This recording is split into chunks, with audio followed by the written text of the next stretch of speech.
तेने ब्रह्मारिणायदि कवये मुह्यन्ति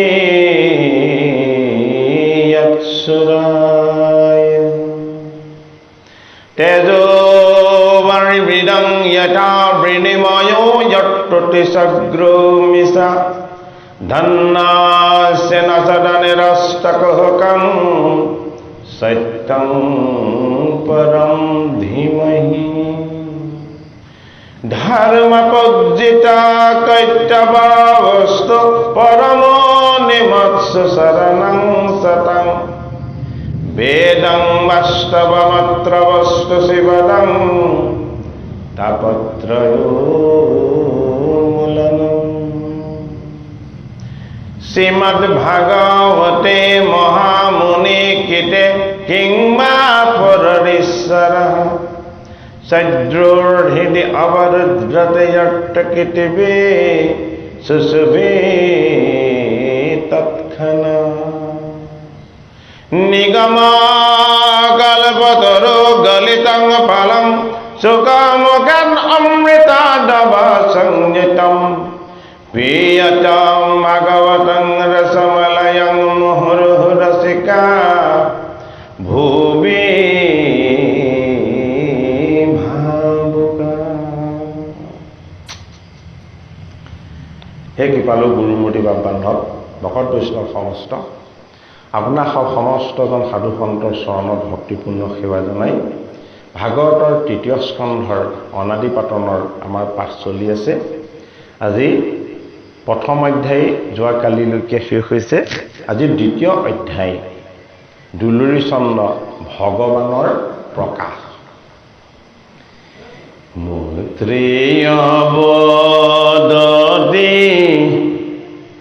বিদুৰ শুনিমু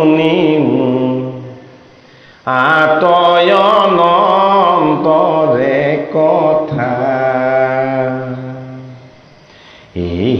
মতে তৈত অন্যায়ন কৰি আচন্ত তিনি দেৱতা তিনিৰো বচন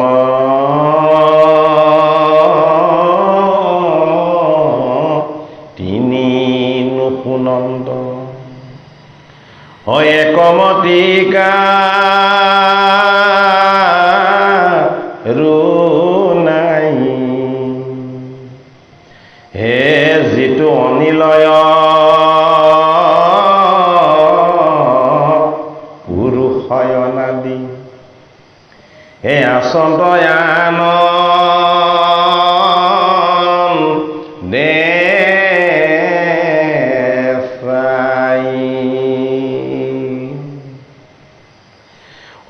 সৃষ্টি নিসিজিল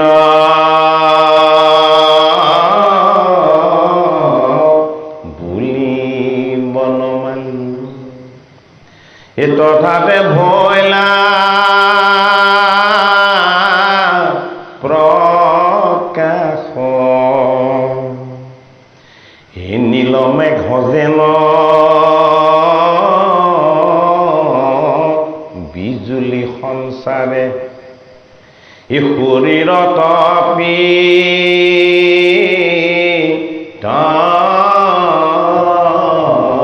বাস, ই মহামনোহৰ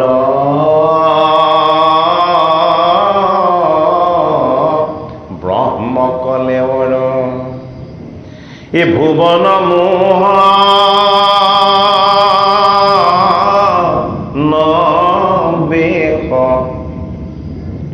ই ক্ষীৰত ৰত্নৰ কীৰ্তি অমূল্য, হে নিলয় কুঞ্চিত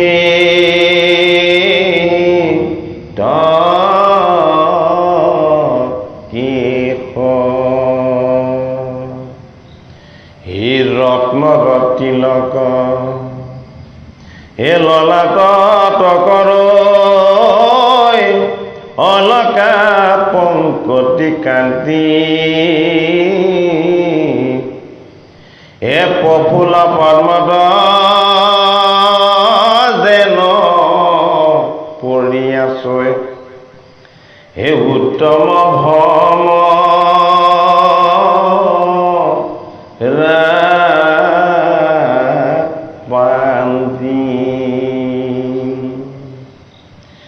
ৰুচি কৰ কৰ্ণে মকৰ কুণ্ডল, হে ৰত্নে কৰৈজ লমল, হে তাহাৰ জেহুতি প্ৰকাশিতয়াতি, হে সুশোভন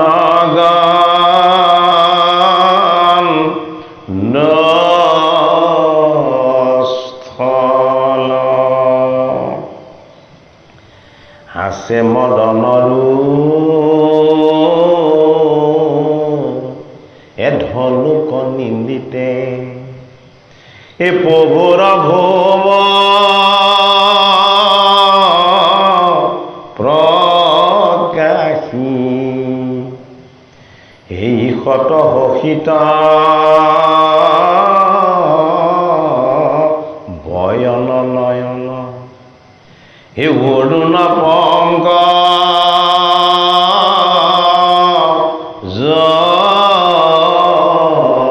পাখি, নাসাদিল ফুল অধৰ ৰাতুল, দশন মুকুতা পান্তি, ৰুচি ৰচি বুক কণ্ঠত কৌস্তভ, নবয়াদিতৰ কান্তি, চাৰিখন বাহু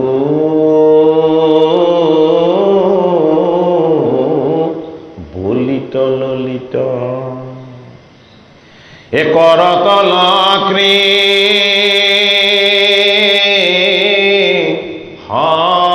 হলয়, হে ৰত্ন সোণৰ কিউৰ কংকন বলয়া এ শোভা কৰয়া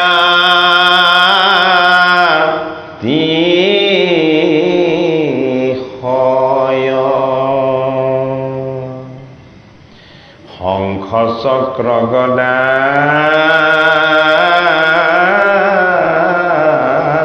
পদ্ম চাৰি হাতে এ কৰয়াতি যা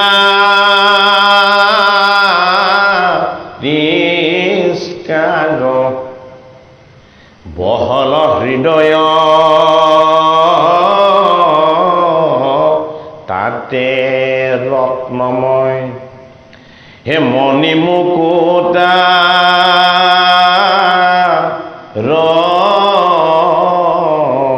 হাৰ এ বক্ষস্থলে জলে শ্ৰীবৎস পংকতি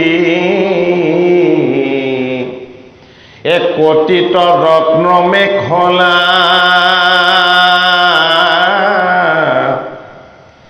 আপাদ লম্বিত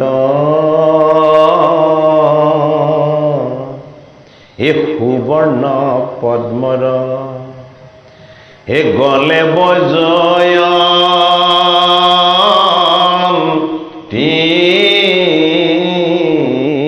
মালা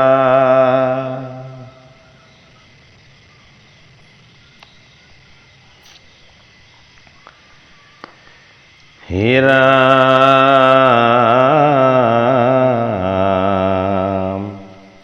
হে কৰি কৰ সম পুৰণি ৰূপম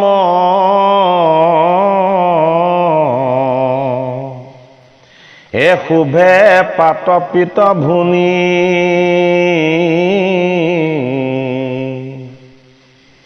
অৰুণ চৰণে হে ৰত্নৰ নুপুৰে হে ৰুণু জুনু ধানি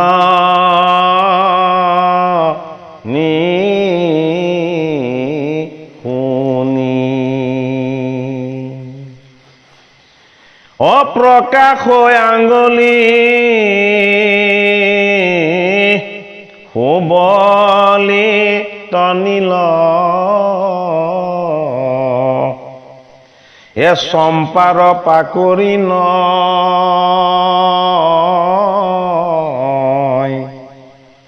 হে পতি আঙ্গুলিত হে ৰত্নৰ যুজন্তি হে জলয় নখসন দয়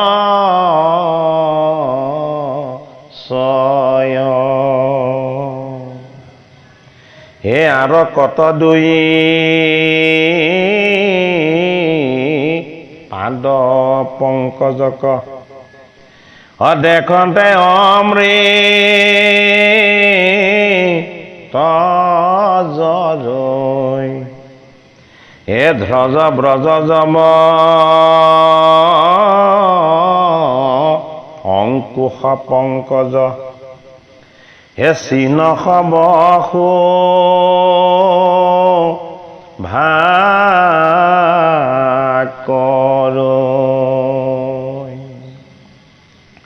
হে প্ৰভুৰ পাৱৰ আগত নজলৈ হে অৰুণ পংকজ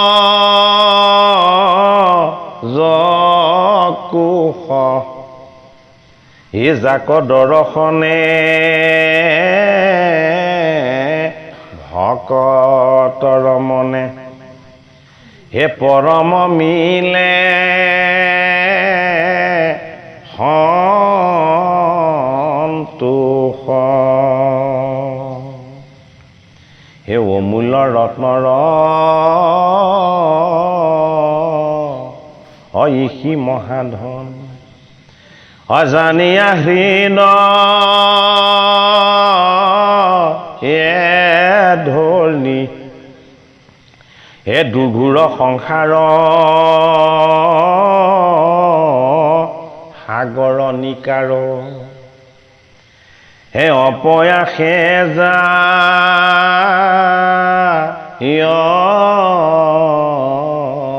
তৰি। বিদুৰ আগৰ জন্মত যম ৰজা আছিল। মাণ্ডব্য ঋষিৰ অভিসম্পাতত হস্তিনাপুৰত দাসীৰ গৰ্ভত আহি নৰ হৈ জন্ম ল'ব লগা হ'ল। ভাগৱতৰ ৩য় স্কন্ধৰ পৰা আৰম্ভ হৈছে ভাগৱতৰ প্ৰথম লক্ষণ সৰ্গ আৰু দ্বিতীয় লক্ষণ বিসৰ্গ। এই সৰ্গ হ'ল হৰিৰ ইচ্ছা। কি ইচ্ছা? যে মই আনন্দ লাভ কৰিম, বিনোদ কৰিম, কেলি কৰিম। সেইটো কাৰণে সৃষ্টি কৰিবৰ কাৰণে তেওঁৰ ইচ্ছাটোক কোৱা হয় সৰ্গ। তেওঁৰ ইচ্ছাত তিনিজন দেৱ সৃষ্টি কৰিলে, এইটো হ'ল বিসৰ্গ। যোৱাভাগী পাঠত আমি পাইছো তিনিজন দেৱ তিনি গুণৰ তত্ত্বৰে ভগৱন্ত প্ৰভুৱে অনন্ত লোকত অনন্ত শয়নত আনন্দেৰে প্ৰকাশ হৈ থাকি তেওঁ তিনিজন দেৱ সৃষ্টি কৰিছে। ব্ৰহ্মাদেৱক সৃষ্টি কৰিছে গৌৰ বৰণৰ, গলত উত্তৰী, হাতত কমণ্ডলু আৰু হাতত দিব্য জপমালা। এইকেইটা তত্ত্বৰে তেওঁ সৃষ্টি কৰিছে সৃষ্টিকৰ্তা ব্ৰহ্মা। ৰুদ্ৰক সৃষ্টি কৰিছে পঞ্চানন কৰি 5খন মুখেৰে। প্ৰতিখন মুখতেই তিনিটি নেত্ৰ, কটিত তেওঁৰ ব্যাঘ্ৰবস্ত্ৰ, হাতত ত্ৰিশূল আৰু ডম্বৰু, লগতে হাতত মুঠ 10 অস্ত্ৰ। এই 10 অস্ত্ৰ লৈ দেহত ভস্ম লেপন কৰি বিৰাট জটাৰে সৈতে তেওঁ নিৰ্মাণ কৰিলে ৰুদ্ৰক। আৰু তাৰ পাছত পীতবস্ত্ৰৰ উজ্জ্বলতাত গোটেইখন চানি ধৰা, চৰণৰ জ্যোতিৰে গোটেইখন পোহৰ কৰা, পদুমৰ দৰে মুখপদ্ম তেওঁৰ চক্ষু আৰু শ্যাম বৰণৰ জ্যোতিৰে সৈতে প্ৰকাশ হ'ল ভগৱন্ত বিষ্ণু। তিনি ঠাইত তিনিজন দেৱ। বিষ্ণু লোকত বিষ্ণু। এই তিনিওজন সৃষ্টি হৈছে সত্য লোকত। বিষ্ণু লোকত বিষ্ণু পৰম আনন্দ জ্যোতিময়, তেওঁ ইখত ইখত হাঁহি হৰিৰ মহিমা প্ৰকাশ কৰিছে। আৰু বিষ্ণুৰ ৰাজ্যৰ তলত সংহাৰ ৰূপ ৰুদ্ৰ ৰূপ, পঞ্চম বয়নেৰে সৈতে ৰুদ্ৰ ৰচনা হৈছে। আৰু সত্যলোকৰ একেবাৰে তলত ব্ৰহ্মা নিৰ্মাণ হৈছে। তিনিজন দেৱ, এজন ব্ৰহ্মা, এজন ৰুদ্ৰ আৰু অন্যজন বিষ্ণু। সত্যলোকৰ তিনিটা স্থানত তিনিজনে যেতিয়া সৃষ্টি পালে, তেওঁলোক নিজেই যেতিয়া প্ৰকাশ হ'ল,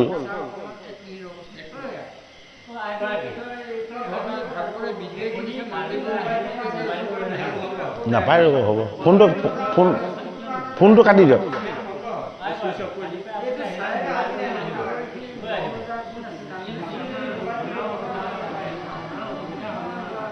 কৃষ্ণ কৃষ্ণ, হ'ব হ'ব হ'ব কৃষ্ণ, হ'ব আগতে ফোনটো কাটি দিয়ক দেই। অঁ, বন্ধ কৰি দিয়ক। নাপায় নহয়, ইয়াত বৈকুণ্ঠ দুতই, ইয়াত পৰম মংগলময় ভাগৱত কথা চৈতন্য হৈ আছে।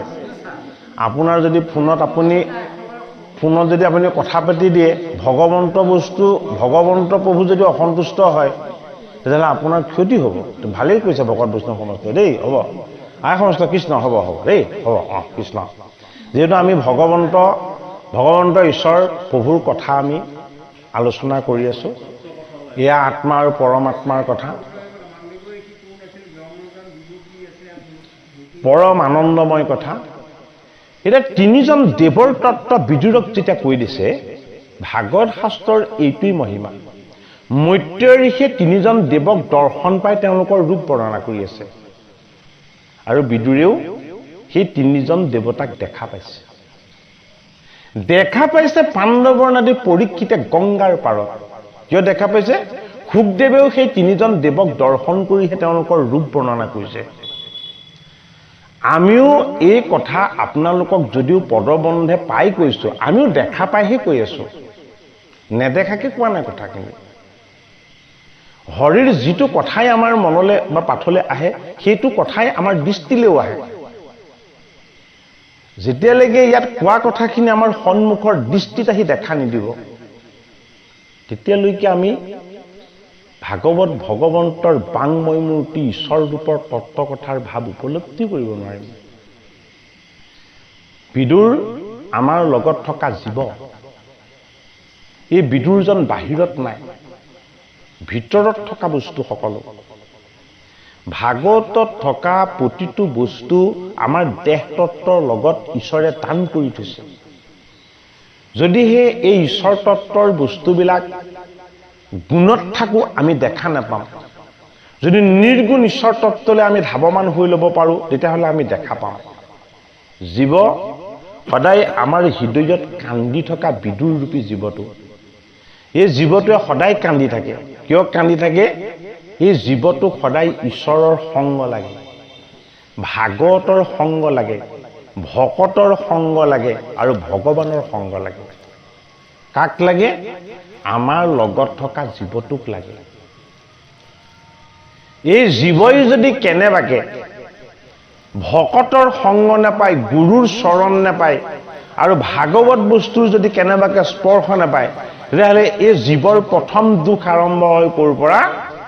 যে এই জীৱটোৱে সদায় দেহটোৰ বন্ধনত পৰি সদায় কষ্ট ভোগ কৰি থাকিব লাগিব। প্ৰথম কষ্ট কোন? দৃষ্টিহীন ধৃতৰাষ্ট্ৰ। এই দৃষ্টিহীন ধৃতৰাষ্ট্ৰ হ'ল আমাৰ এই দেহটো। আকৌ কৈছো কথাখিনি, দৃষ্টিহীন ধৃতৰাষ্ট্ৰ হ'ল আমাৰ এই দেহটো, হয়নে? এই দেহৰ দৃষ্টিশক্তি নাই। দৃষ্টিশক্তি কাৰ? 10জন দেৱতা 10টা ইন্দ্ৰিয়ত বহুৱাই থৈছে ভগৱন্তই। দৃষ্টিশক্তিটো আদিত্যৰ। আদিত্য নামৰ যিজন দেৱতা, সেইজনৰ। সূৰ্য দেৱতা নহয়, নাৰায়ণ। নাৰায়ণৰ তত্ত্ব এইটো।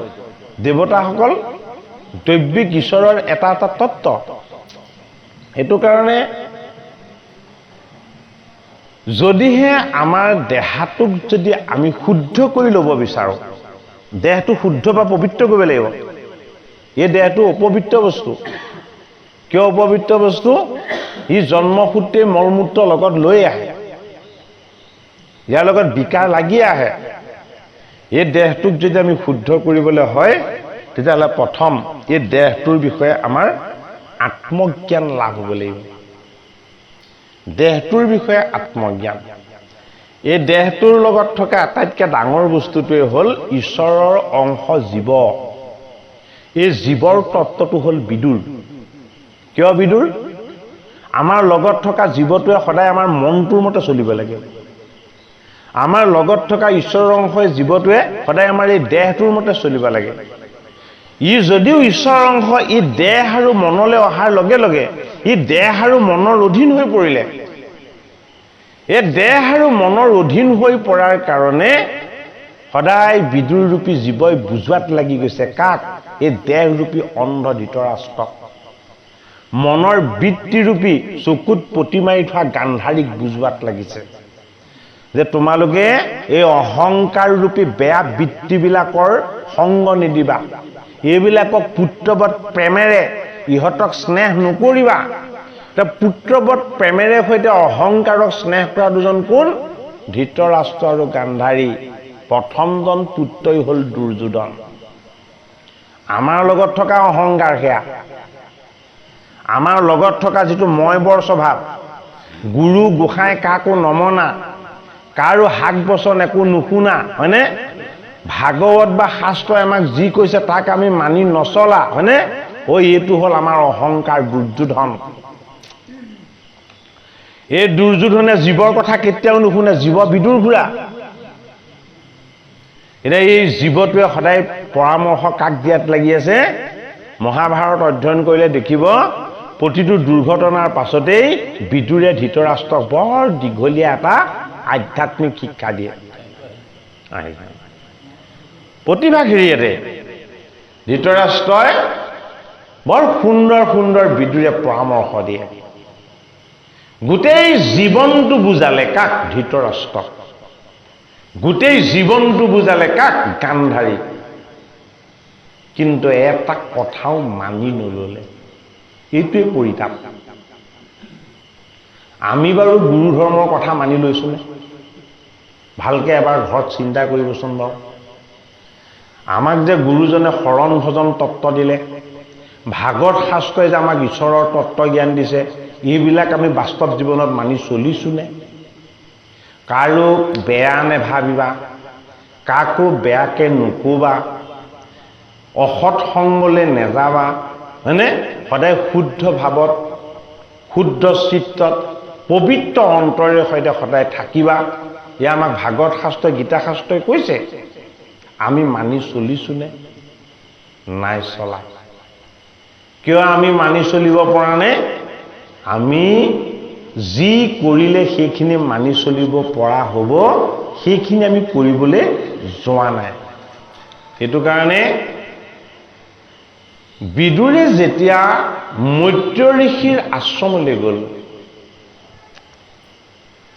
মৈত্য ঋষিৰ আশ্ৰমলৈ যোৱাৰ লগে লগে মৈত্ৰেয়ৰ চৰণ চুই সেৱা কৰি মৈত্য ঋষিক কৈছে যে হে মোৰ গুৰু ভগৱান, মোৰ জীৱনত আটাইতকৈ মহত্বপূৰ্ণ আৰু শ্ৰেষ্ঠ দিন এইটোৱেই। কোনটো? মই আপোনাৰ চৰণ সেৱা কৰিবলৈ এটা সুযোগ পালোঁ। মৈত্য ঋষিক কৈছে, মই আপোনাৰ দৰে এজন সন্ত মহন্ত সাধুৰ, যিজনক ভগৱান কৃষ্ণয়ো প্ৰাণসম স্নেহ আৰু আদৰ কৰে, এই মহামহন্তজনৰ যে মই চৰণত মই স্পৰ্শ কৰি মই যে আশীৰ্বাদ ল'বলৈ এটা সুযোগ পাইছোঁ, মোৰ জীৱনৰ এইটোৱে ডাঙৰ সৌভাগ্য।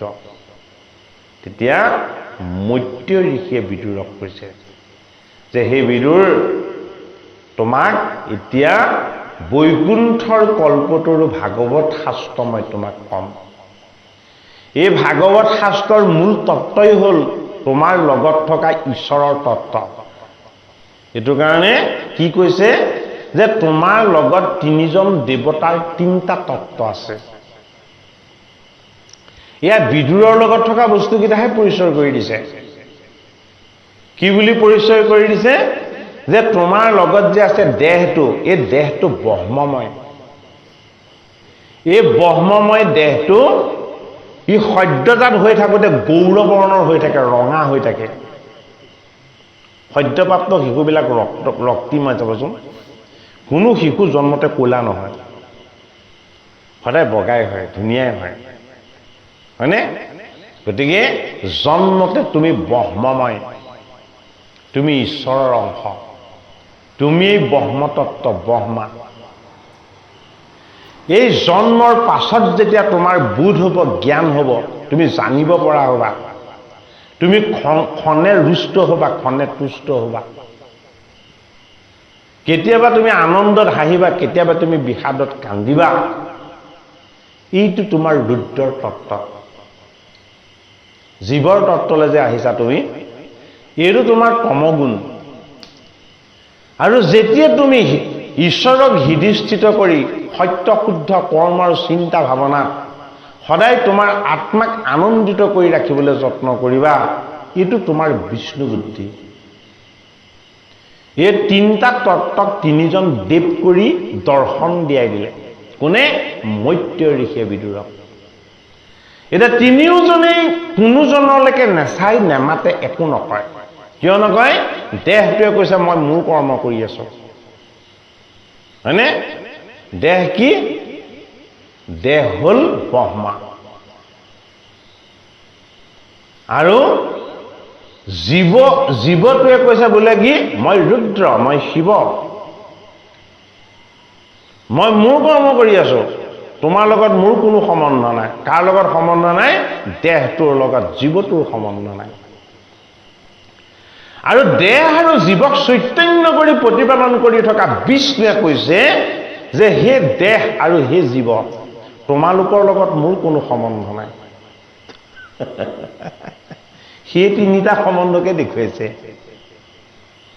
আমাক যে তিনিজন দেৱৰ তত্ত্ব ক'লে, সেই তিনিটা তত্ত্বকে কৈছে যে আমাৰ লগত থকা চিতৰূপী আত্মাই জীৱ আৰু দেহক কৈছে তোমালোক দুটাৰ লগত মোৰ একো সম্বন্ধ নাই।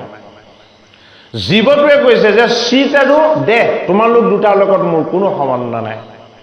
আৰু ব্ৰহ্মময় দেহটোৱে কৈছে যে হে জীৱ আৰু চিত তোমালোক দুটাৰ লগত মোৰ কোনো সম্বন্ধ নাই। কোনোজনে কোনোজনকে অভিবাদন জনোৱা নাই। তেতিয়া কি হ'ল? এই তিনিটা তত্ত্ব উৎপত্তি হৈছিল মহত্বৰ পৰা। আমি প্ৰথমতে পাইছো এই কথাখিনি। মহত্ব মানে হ'ল কি? মহত্ব মানে হ'ল ঈশ্বৰৰ মহান তত্ত্ব, যিটো তত্ত্ব হৰিৰ কৃপা নহ'লে কোনেও দৰ্শন নাপায়। সেইটো কাৰণে কি হ'ল? এই তিনিজন দেৱক এক কৰি এটা ভাৱলৈ আনি দিবৰ কাৰণে কোন প্ৰকাশ হ'ল? গোটেই আকাশ জুৰি বনমালীৰ প্ৰকাশ হ'ল। যেতিয়া বনমালীৰ প্ৰকাশ হৈ গ'ল, তিনিওজনে চাইছে যে এইজনতকৈ সুন্দৰ নাই, এইজনতকৈ অনন্য নাই, এইজনতকৈ দিব্য নাই, এইজনতকৈ শ্ৰেষ্ঠ নাই। তিনিওজনে তিনিটা ময়বৰ ভাৱত তেওঁলোক যেতিয়া তিনিওজন পৃথক পৃথক চিন্তনত আছিলে, যেতিয়াই বনমালীৰ এই শ্যাম সুন্দৰ আমাক পদে কৈ গ'ল, হয়নে? আৰু ভগৱন্ত ঈশ্বৰ বনমালীৰ ৰূপ বৰ্ণনৰ বৈশিষ্ট্য কি? যে শিৰৰ কিৰীটিৰ পৰা বৰ্ণনা আৰম্ভ কৰিছে আৰু সমাপ্ত কৰিছে চৰণত। ইভাগে কিন্তু বিষ্ণুৰ ৰূপ ভকতৰ দৰ্শন ক'ৰ পৰা হয়? সদায় পদৰ পৰা হয় মস্তকলে। পাৰ্থক্যটো এইটোৱেই। তিনিজন দেৱক দৰ্শন দিবৰ সময়ত তেওঁ শিৰৰ ৰত্নৰ পৰা পদৰ উজ্জয়ন্তী আৰু অৰ্ধচন্দ্ৰলৈকে দেখা দিলে।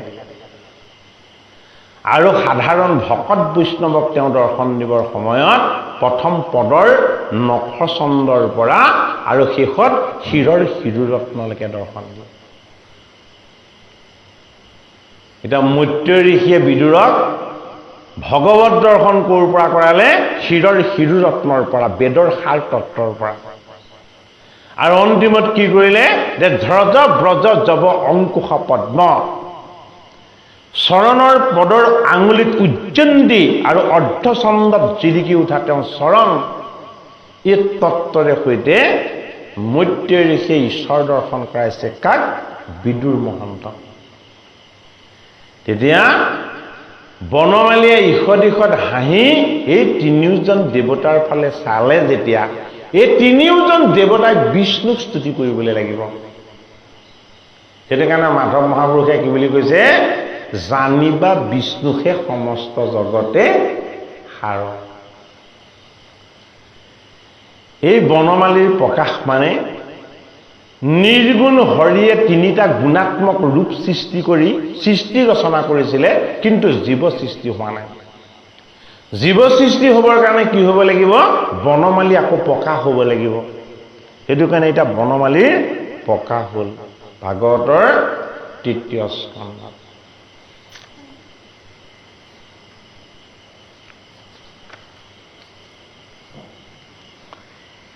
হে অমূল্য ৰতন,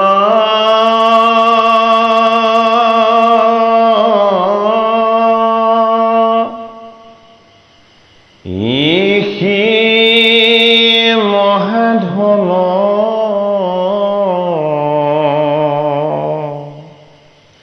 ও জানিয়া হৃদয়ে ধৰি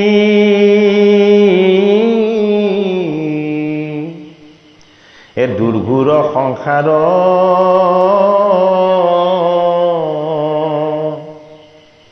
হে সাগৰ নিকাৰ অপয়াসে যায় তোৰি।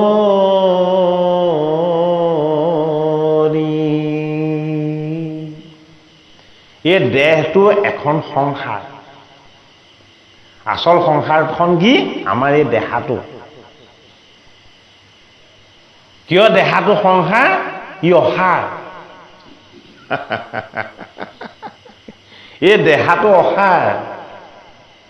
সেইটো কাৰণে আমাৰ সংসাৰ এই দেহটোৱেই। যেতিয়ালৈকে দেহটো থাকিব তেতিয়ালৈকে আমাৰ সংসাৰ থাকিব।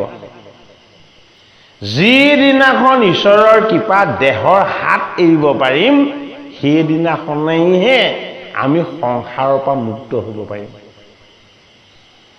এই দেহটো থাকোঁতেও সংসাৰৰ পৰা মুক্ত হ'বলৈ বিদুৰক মৈত্য ঋষিয়ে এটা শুদ্ধ উপায় দেখুৱালে। কি উপায় দেখুৱালে? যে হে বিদুৰ মহন্ত, তুমি তোমাৰ হৃদয়ত বনমালীৰ ৰূপটো এবাৰ প্ৰত্যক্ষ কৰা। তোমাৰ কাইটো তুমি বুলি নাভাবিবা, তোমাৰ জীৱতী তুমি বুলি নাভাবিবা। তোমাৰ কাই, বাক্য আৰু মন সমস্তখিনি হৰিৰ লগত এক কৰি লোৱা। তাৰ পাছত কি কৰিবলৈ কৈছে? যে তুমি এফালৰ পৰা তোমাৰ আত্মিক দৃষ্টিৰে তুমি প্ৰত্যক্ষ কৰিবলৈ আৰম্ভ কৰা। কি আৰম্ভ কৰা? যে তোমাৰ সন্মুখত উজ্জ্বল শিৰোৰত্নৰে প্ৰকাশিত হৈ আছে ভগৱন্ত বনমালী। দেহৰ পীতবস্ত্ৰৰ সৈতে উজ্বলাই তুলিছে গোটেই তোমাৰ কাই, বাক্য, মন আৰু হৃদয়। গলত পদ্যবন্তীমালা, আঁঠুৰ তললৈকে পদত স্পৰ্শ কৰি থকাকে। কাৰেণ্টটো যে দিগদাৰ কৰিছে ন?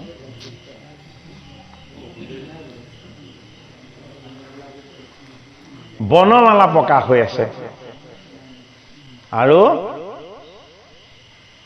কঁকালত কিংকিণী,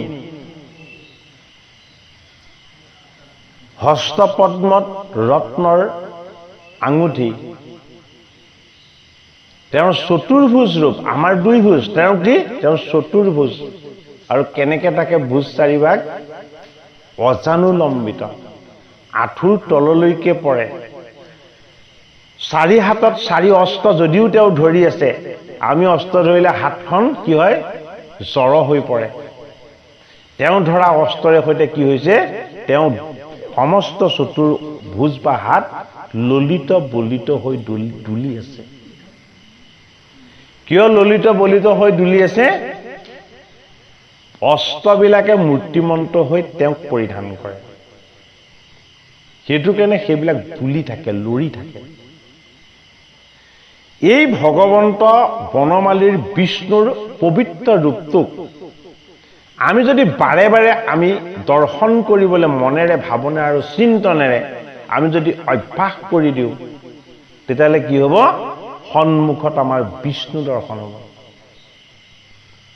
সেইটো কাৰণে ভাগৱত গ্ৰন্থ বিপৰীত। ভাগৱতত ভগৱন্তৰ ৰূপটো সপ্তব্ৰহ্মৰে প্ৰকাশ কৰা হৈছে। এই শব্দৰ গভীৰতা আৰু অৰ্থৰ গভীৰতা আমি হৃদয়ত অনুভৱ কৰি ভগৱন্তৰ ৰূপটোক যিমান সুন্দৰ বুলি আমি কল্পনা কৰিবলৈ অনুশীলন কৰিব পাৰোঁ, সিমান সুন্দৰকৈ আমি ভগৱন্তৰ ঈশ্বৰ ৰূপটোক আমি প্ৰত্যক্ষ কৰিব পাৰিম। হে হেন মনোহৰ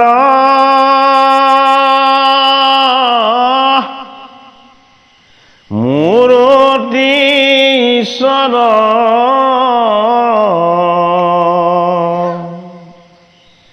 হে ৰহিলা জুৰি আকাশ,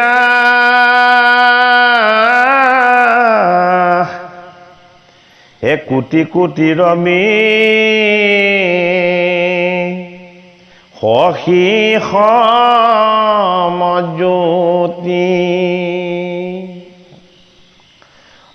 শৰীৰ কৰৈ প্ৰকাশ,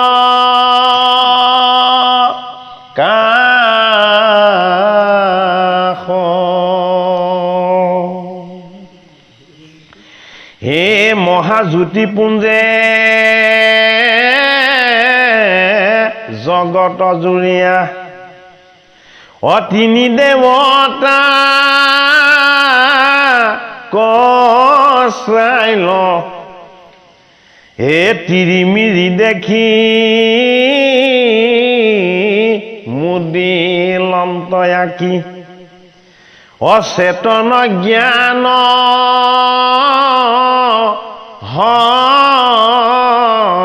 হৰাইল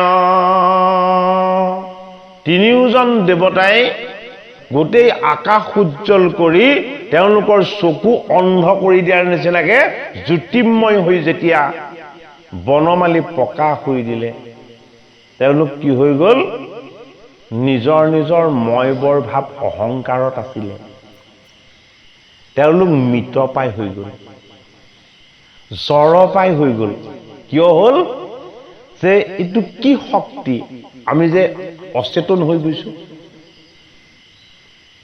তেওঁলোক জড় হৈ গৈছে তেওঁলোকৰ দেহৰ চেতনাবিলাক ভগৱন্ত বনমালীয়ে শোষণ কৰি লৈছে তেওঁলোকে নিজৰ স্থিতি আৰু অহংকাৰৰ পৰা তেওঁলোক মুক্ত হৈ তেওঁলোকে সেইজন পৰম ঈশ্বৰ বুলি হৃদয়েৰে তেওঁলোকে বিশ্বাস কৰিলে আৰু প্ৰণাম কৰি স্তুতি কৰিবলৈ ল'লে হে দণ্ডৱতে পাছে বিষ্ণুৰ দায়াত ভৈল শান্তমতী অচেতন পাইল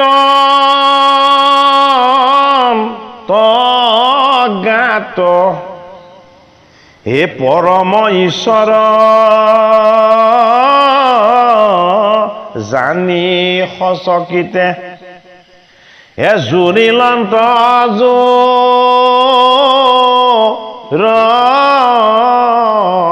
হাত দণ্ডৱতে পাছে পৰিয়া ভূমিত উঠি উঠি কৰয় সেৱ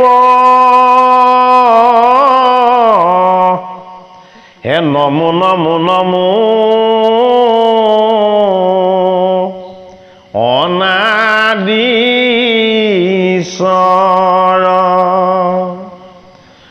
তুমি দেৱতাৰো দেৱ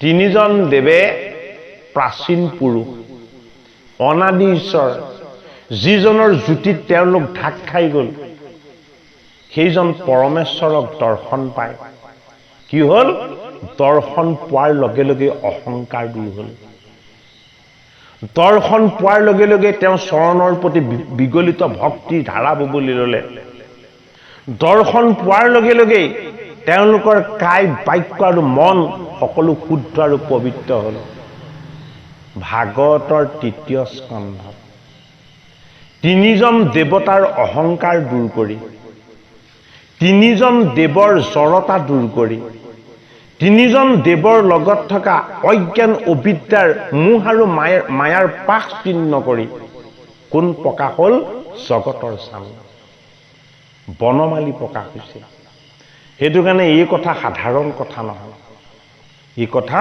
বৈকুণ্ঠৰ কথা বিদুৰ মহন্তই এই কথা শুনি হতবাক হৈছে যে এইটো নকৰিবা সেইটো নকৰিবা ওলৈ নাযাবা তলৈ নাযাবা ইহঁতক ইটো খাবলৈ নিদিবা সিটো কৰিবলৈ নিদিবা মই ধৃতৰাষ্ট্ৰ আৰু গান্ধাৰীক মই কি শিক্ষা দি আছিলো এই শিক্ষাই জীৱক কেনেকৈ উদ্ধাৰ কৰিব মই যি বুজাইছিলো সেই বুজনি কিয় মানিব মোক যি দৰ্শন কৰাই দিছে মৈত্য ঋষিয়ে মইতো সেয়া তেওঁলোকক দৰ্শন কৰাই দিব পৰা নাছিলো মানে বাৰু সেইটো কাৰণে যেতিয়ালৈকে ভাগৱত ভগৱন্তৰ পৰম পবিত্ৰ পৰমাত্মাৰ পৰম কথাৰ যেতিয়ালৈকে ভাগ নেপাব তেতিয়ালৈকে কেতিয়াও জীৱ শুদ্ধ নহয় আৰু কোনেও তেওঁক বুজনি দি প্ৰত্যয় নিয়াব নোৱাৰে।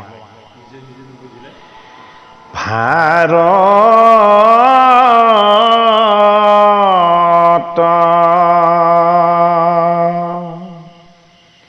পুৰাণ আদি যত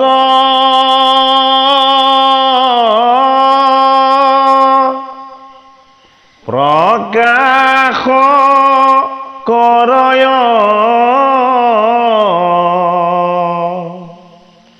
নানা মত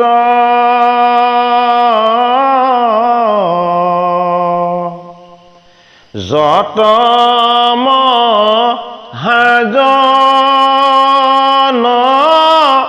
সবাৰ সভা মধ্যত হে পৰম আনন্দ ৰসময়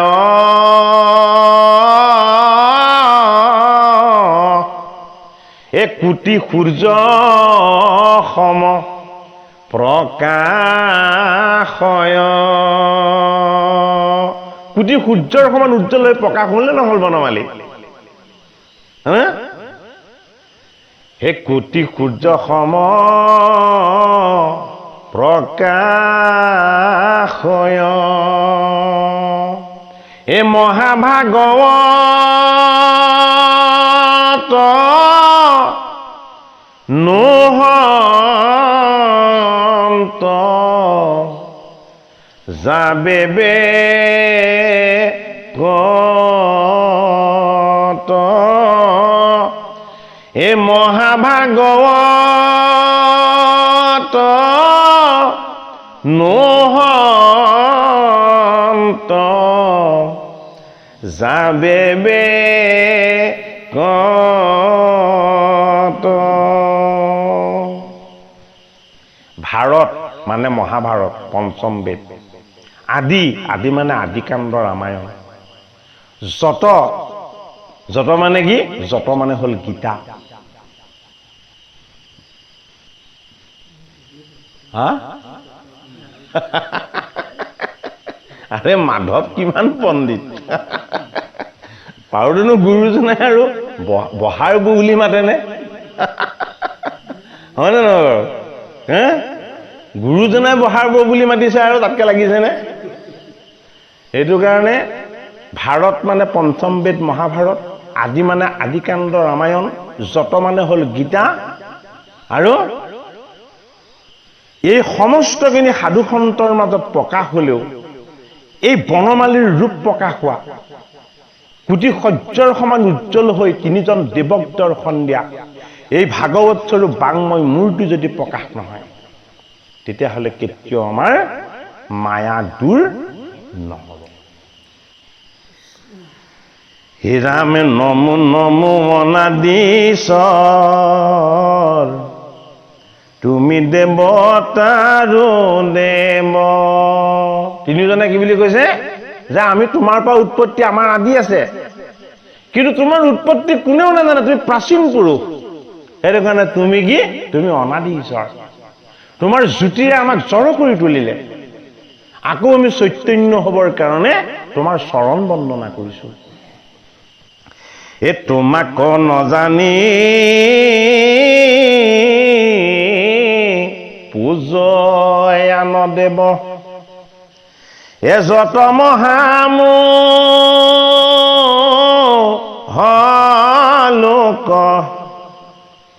এ যাৰ নাম মাত্ৰে স্মৰণে হৰয়, হে জগতৰে ভয় শোক। অ এহি ৰূপে প্ৰভু ব্যাপী আছা, এ অনন্ত কৌটি ব্ৰহ্মাণ্ড, তুমি ব্ৰহ্মতত্ত্ব যতে ক জগত তোমাৰে ক্ৰিয়া ভান্ন হে জগতৰ ঈশ্বৰ এই ব্ৰহ্মাণ্ডখনেই তোমাৰ ক্ৰিয়াৰ ভাণ্ডাৰ অৰ্থাৎ কি তুমি আনন্দ কৰা তোমাক তুমি নিজেই প্ৰকাশ কৰা এটা মাত্ৰ ব্যৱস্থা তিনিজন দেৱে স্তুতি কৰিছে ভগৱন্ত বনমালীক আৰু কি বুলি কৈছে যে এই সমস্ত বিলাকৰ পৰম ব্ৰহ্মৰূপী তুমি হলা পৰম তত্ত্ব তোমাক নজনাৰ কাৰণেই আমি কি হৈ আছিলো মই বৰ ভাৱত আছিলো এই নানা শাস্ত্ৰ সমে কয় মতি ভেদ নুবুজি তত তোমাৰ তাকে সত্য মানি মোহ যত পানী বুলয় বমনি ৰাকাৰ অজানিলো সম্প্ৰতি ব্ৰহ্মময় মূৰ্তি তুমি নিৰঞ্জন দেৱ পখিলো শৰণে হে অৰুণ চৰণে কৰো লক্ষ্য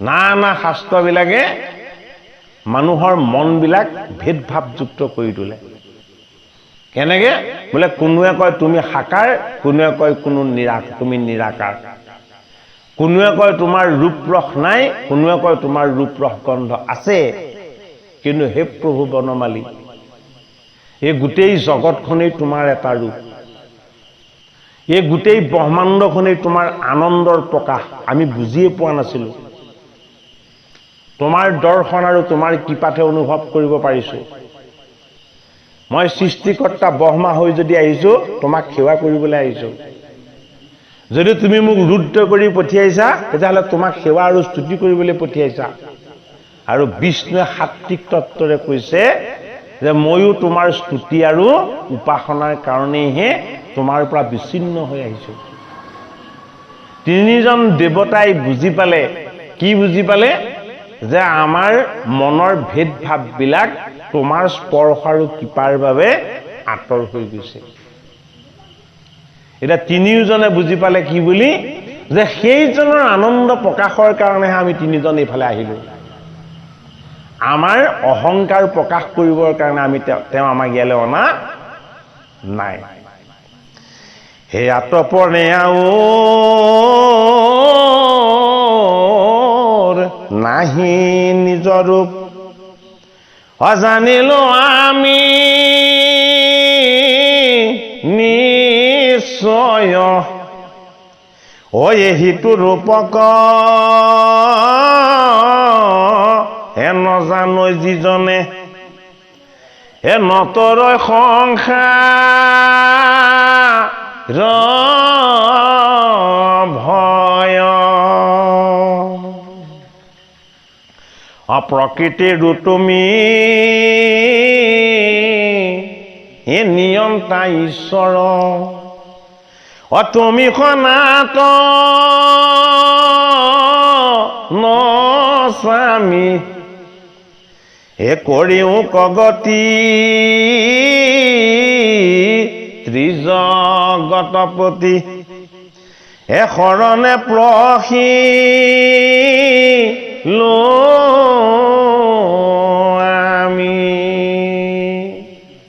আমি এতিয়া ভাগৱতৰ তৃতীয় স্কন্ধৰ বিদুৰ মহন্তক মৈত্ৰেয় ঋষিয়ে কৈ থকা এই তিনিজন দেৱৰ কথা আৰু তিনিজন দেৱৰ স্ৰষ্টা বনমালীৰ কথা এই কথা শ্ৰৱণ কৰি আমি এতিয়া অনুভৱ কৰিব লাগিব কি অনুভৱ কৰিব লাগিব যে এই জগতখন তুমি তোমাৰ আনন্দ প্ৰকাশ কৰিবলৈ ৰচনা কৰিছা। তুমি আমাকো জগতলৈ জীৱ কৰি পঠিয়াইছা তোমাৰ চৰণ সেৱা কৰিবৰ কাৰণে, আৰু তুমি ৰচনা কৰা ধৰ্ম আমি প্ৰতিপালন কৰিবৰ কাৰণে। মানৱৰ ধৰ্ম কি? মানৱৰ ধৰ্ম হ'ল পৰোপকাৰ। পৰৰ উপকাৰ কৰাটো মানৱৰ ধৰ্ম, মানে বাৰু? গতিকে আমি ধৰ্ম কিমান কৰিছো চালেই হ'ল আৰু। পৰৰ উপকাৰ কৰি আছো ন অপকাৰ কৰি আছো? নামঘৰত ঠিকে থাকো, সীমা পালে ঠেলিবলৈ লওঁ। হয়নে বাৰু? এই যে আত্মশুদ্ধি, মন শুদ্ধি, হয়নে?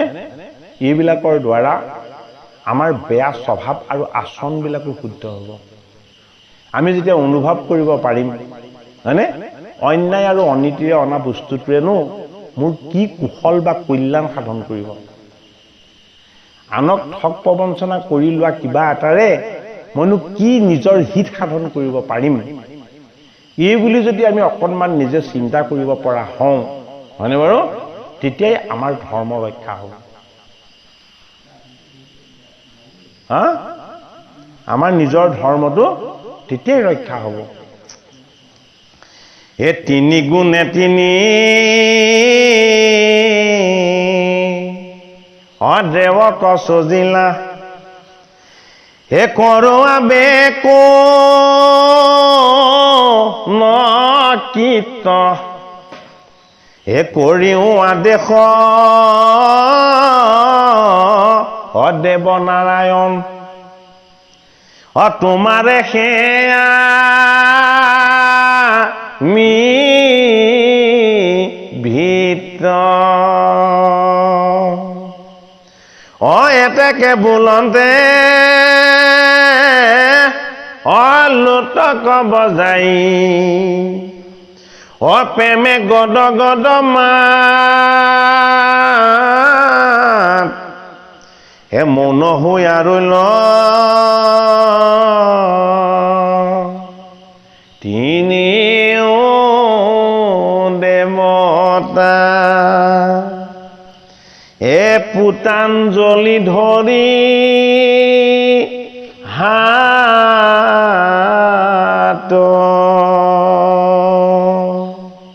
তিনিওজন দেৱতাই নমস্কাৰ কৰি, হয়নে, হাতযোৰ কৰি পৰমেশ্বৰ অনাদি ঈশ্বৰ বনমালীৰ যি বিৰাট ৰূপ, এই ৰূপ প্ৰত্যক্ষ কৰি তিনিওজনে চকু পানী টুকি টুকি কান্দি কান্দি কবলৈ ধৰিলে যে হে জগতৰ স্বামী, আমাক তোমাৰ ভিত্ত কৰি লোৱা। ভিত্ত মানে কি? দাস। আমি যাতে তোমাৰ ভিত্ত হৈ আমি যাতে তোমাৰ সেৱা কৰিব পাৰো। তিনিজন দেৱেও যদি পৰমেশ্বৰকহে সেৱা কৰে, তেতিয়াহ'লে আমি কাক সেৱা কৰিব লাগিব? হয় নহয় বাৰু? আমি সেইটো অনুভৱ কৰিলেই হ'ল। এই তিনিজন দেৱ তিনি অহংকাৰৰ পৰা ৰচনা হোৱাৰ পাছতো তেওঁলোকে আদি নিৰঞ্জনকহে সেৱা কৰিছে, বেলেগক সেৱা কৰা নাই, আৰু কৈছে যে আমাক তোমাৰ চৰণৰ সেৱক কৰি লোৱা, দাস কৰি লোৱা। হে শুনা নৰ লোক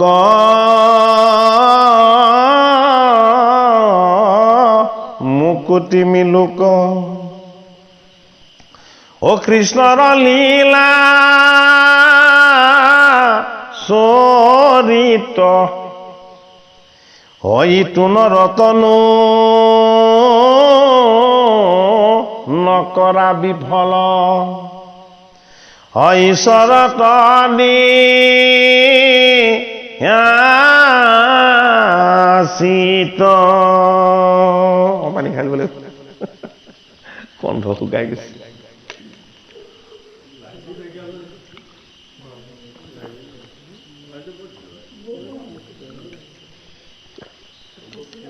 একাংকতীয়াকে ভাগৱত শুনক, ভগৱানক চিন্তা কৰক, গৰমে স্পৰ্শ নকৰা। গৰমৰ পৰা পৰিত্ৰাণ পোৱা উপায় সেইটোৱে আছে, আৰু বেলেগ নাই। হে দেৱৰো দুৰ্লভ ভাৰত ভূমিত আয়ু যায় লে জালে এ হাতে বাটে কৈত মৰণ মিলয় কেতিখনে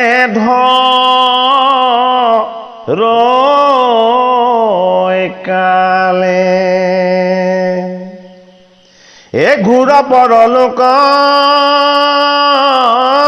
এ যমৰ যাতনা এ শুনন্তে ধাতুৰ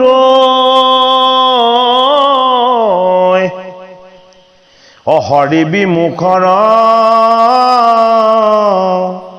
নাহি পাৰতৰ যেন ভৰানা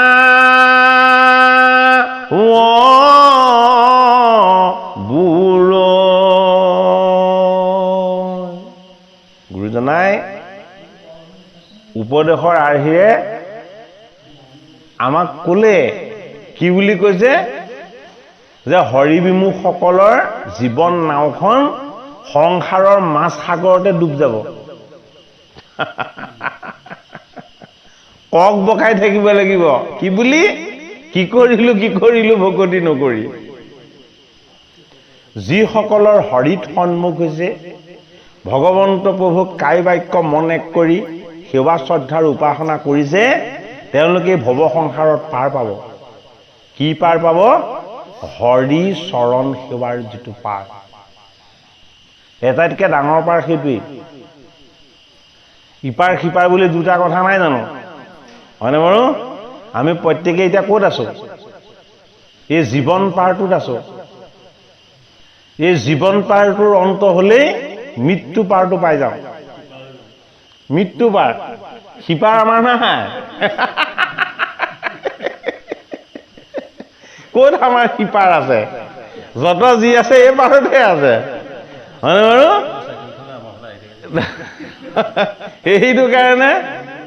সেইটো কাৰণে আমি এই পাৰত থাকিয়েই সিপাৰৰ জনৰ লগত সংযোগ হ'ব লাগিব এই পাৰত থাকি আমি সিপাৰৰ জনৰ লগত সংযোগ হ'ব লাগিব মৃত্যুৰ সময়ত অন্ন ত্যাগ কৰিব লাগিব হয়নে দেহৰ বিষ পীড়া দূৰ কৰিবৰ কাৰণে হৃদয়ত ৰাম নাম জপ কৰিব লাগিব আৰু স্মৃতিত কি বাজি থাকিব লাগিব স্মৃতিত কেৱল তেওঁ গুণগুণ গান ঈশ্বৰৰ নাম বস্তু থাকিব লাগিব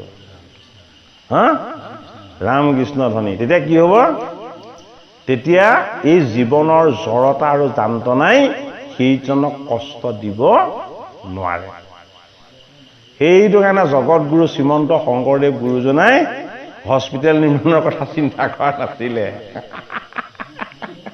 হয়নে বাৰু জীৱক উদ্ধাৰ কৰিবৰ কাৰণে শুদ্ধ ধৰ্মটো দিয়াৰ ব্যৱস্থা কৰিছিল যিখিনি কৰিলে আচলতে জীৱ উদ্ধাৰ হ'ব এই ঘূৰ পৰলোক যমৰ যাতনা এ শুনন্তে ধাতু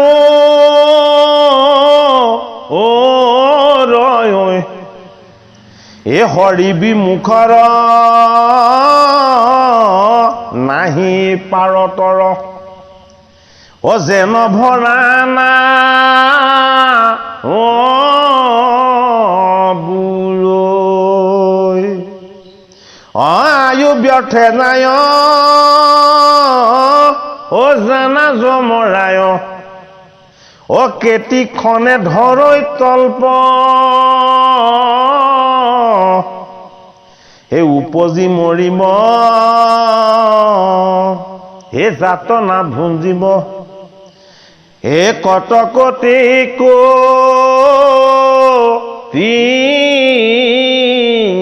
কলব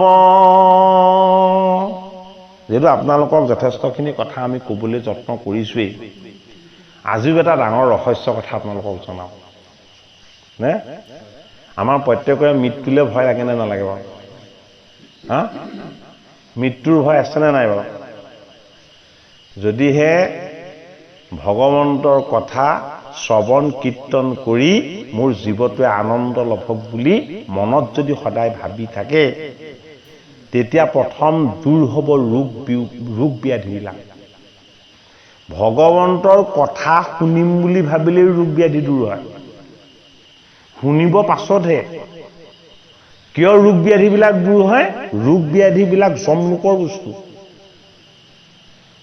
যিমানবিলাক ৰোগ ব্যাধি আছে এইবোৰ জমলোকৰ বস্তু জমলোকৰ বস্তুবিলাকে তাতহে ক্ৰিয়া কৰিব পাৰিব য'ত হৰি ভকতি নাথাকে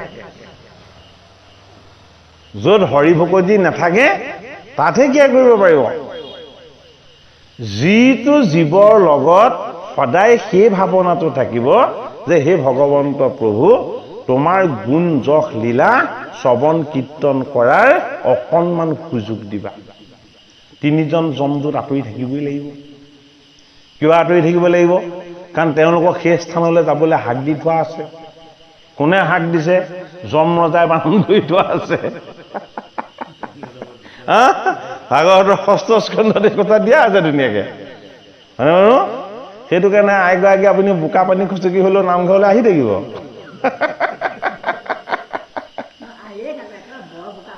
নহয় বুজি পাইছো দেই কৃষ্ণ কৃষ্ণ কোনেনো কাণত তুলি আনিব ন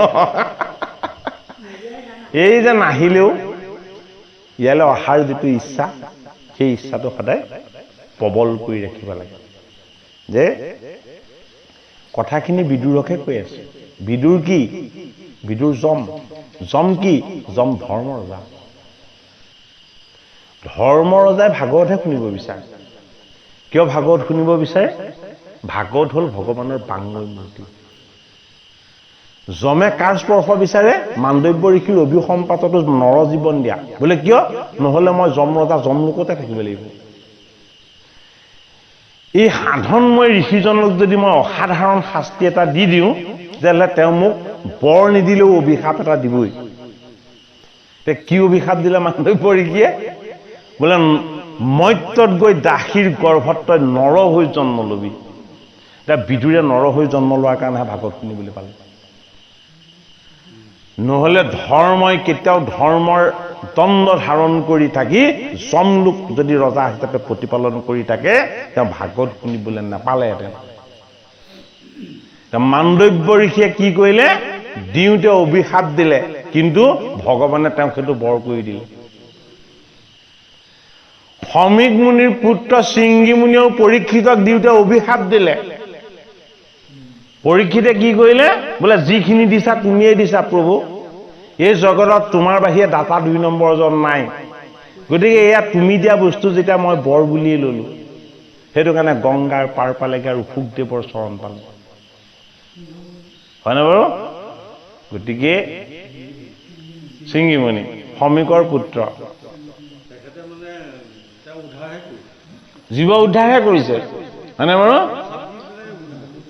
অৰ্থাৎ সাপ দিও জীৱসকলক কি কৰিছে মুক্তি পাইছে কিয় মুক্তি পাইছে ভগৱন্তৰ কৃপাত আৰু ভগৱন্তৰ শ্ৰৱণ কীৰ্তন ভক্তিৰ কৃপাত এই জীৱ সমস্ত উদ্ধাৰ হৈছে হে আয়ু ব্যৰ্থে যায় হে জানা যমৰায় অকেতিখনে লৈ তল্প এই উপজি মৰিব যাতনা ভুঞ্জিব এ কত কোটি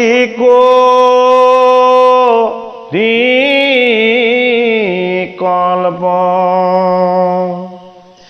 এ জাত আছে বুদ্ধি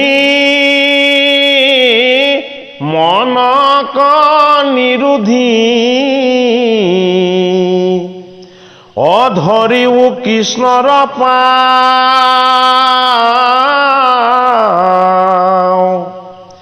এ সংসাৰ সাগৰে ক্ষেত্ৰা নকৰে এৰাই বা জমেৰ ঘাও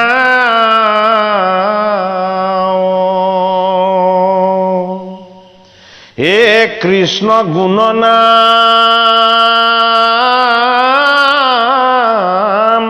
ধৰ্ময় অনুপাম পুৰিব সমস্তে কাম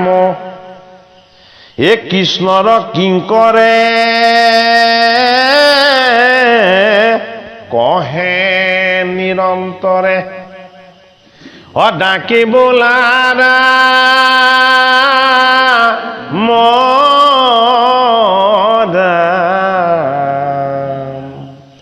হৰি নাম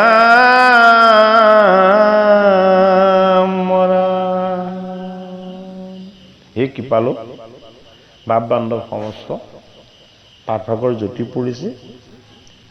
আমাৰ আজিলৈকে তৃতীয় স্কন্ধৰ দ্বিতীয় অধ্যায় সমাপ্ত হৈছে। অহাভাগী পাঠ তৃতীয় অধ্যায় পদচন্দৰে আৰম্ভ হ'ব। ত্ৰিমূৰ্তিৰ প্ৰতি ভগৱানৰ আদেশ।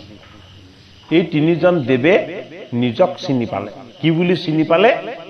যে আমি এইজন ভগৱানৰ অংশ, এইজনক আমি ভক্তি সেৱা উপাসনা কৰিবৰ কাৰণেহে তেখেতে আমাক সৃষ্টি কৰিছে। সেইটো কাৰণে তিনিজন দেৱতাক ভগৱন্ত প্ৰভুৱে আদেশ কৰাৰ পাছত ভাগৱতৰ তৃতীয় স্কন্ধত এটা নতুন বিষয় আৰম্ভ হ'ব। সেই বিষয়টোৰ নাম হ'ব জ্যোতিষ চক্ৰ। জ্যোতিষ চক্ৰ হয়নে? এতিয়া জীৱনৰ জ্যোতিষটিনো কি বস্তু হয়নে? 1ৰ পৰা 9লৈকে 9টা অংক নাই জানো? গতিকে জ্যোতিষত থকা 9টা অংকৰ 9টা তত্ত্ব, আমাৰ দেহত থকা 9 দ্বাৰ, ঈশ্বৰক কৰিব পৰা 9বিধা ভুকুটি, তৃতীয় স্কন্ধত ইতিমধ্যে আমাক উল্লেখ কৰা 9খন বৰিশ হয়নে? এই সমস্ত তত্ত্ব কথাৰ আমি আনন্দ ভাগ পাম। ক'ত? জ্যোতিষ চক্ৰৰ বৰ্ণনা। সেইভাগ পাঠ অহা কাইলৈ পাঠভাগৰ পাছত হ'ব। আমি আপোনাসক সমস্তজন ভকত বৈষ্ণৱৰ আজ্ঞা আৰু আশীৰ্বাদ লৈ অনুষ্ঠান ভাগৰ সেৱাভাগী আগবঢ়াইছিলোঁ। পুনৰ আপোনাসকৰ আজ্ঞা আৰু আশীৰ্বাদেৰে অনুষ্ঠান ভাগৰ সামৰণি দিশলৈ যাব বিচাৰিছোঁ। জয় ৰাম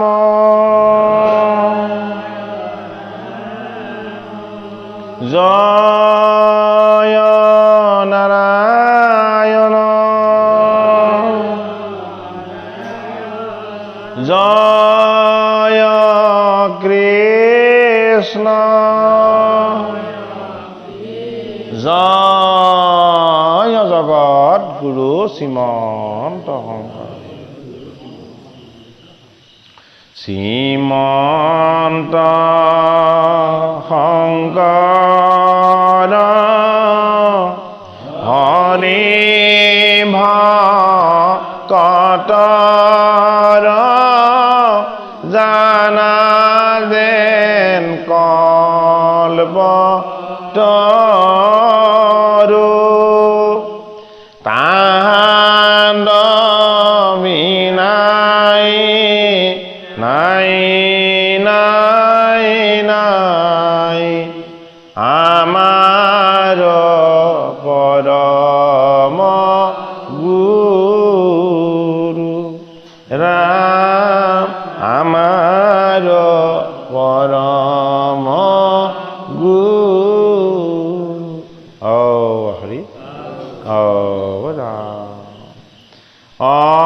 অপৰাধ মীনা অন